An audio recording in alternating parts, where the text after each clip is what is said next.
Bercinta dengan pari-pari? Jadikan pari-pari sebagai bodyguard anda.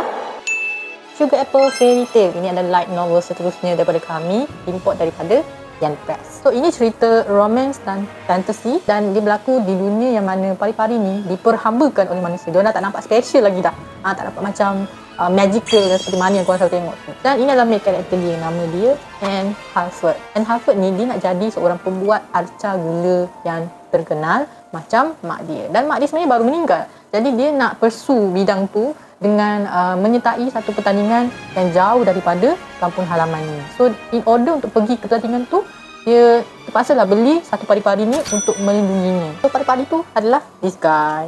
Nama dia Charles Van Shaw. Nama dia orang panjang pari-pari ni. Masa awal-awal tu memang dia ni memang kurang ajar. Memang dia kurang ajar dah lah, tak ada emotion. Lepas tu nampak macam dingin sangat. Selalu je gaduh dengan si Anne ni. Tapi sebenarnya lama-lama dia jadi macam lembut hati tau. Mungkin sebab Anne ni macam baik sangat dengan dia. Walau apa pun terjadi, dia akan tetap buat baik terhadap pari-pari. So kebencian dia terhadap manusia tu berkurang. Dan secara tak sengajanya jatuh cinta dengan Anne. Dan Anne ni pula in order untuk menjadi seorang pembuat arca gula yang berjaya, macam-macam halangan yang dihadapi. Halangan yang dihadapi tu ada orang dengki lah dengan dia, ada orang sabotaj lah dia punya arca tu, ada orang curi lah dia punya arca tu, macam-macam lah. Tetapi lelaki ni yang banyak menyelamatkan dan melindungi dia. So, kalau korang minat fantasy kan, tolonglah baca cerita ni.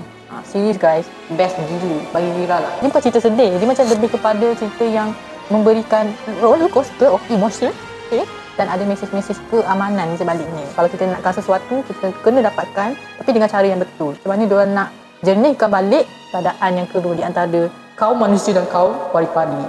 So, cerita ni dia dah ada anime tau, like 24 episode. Dia boleh habiskan dalam masa yang sangat singkat. Sebab Wira dah sangkut dengan cerita ni daripada first episode lagi. Tapi at the same time suka juga interaction antara diorang berdua ni. Sweet lah, sweet.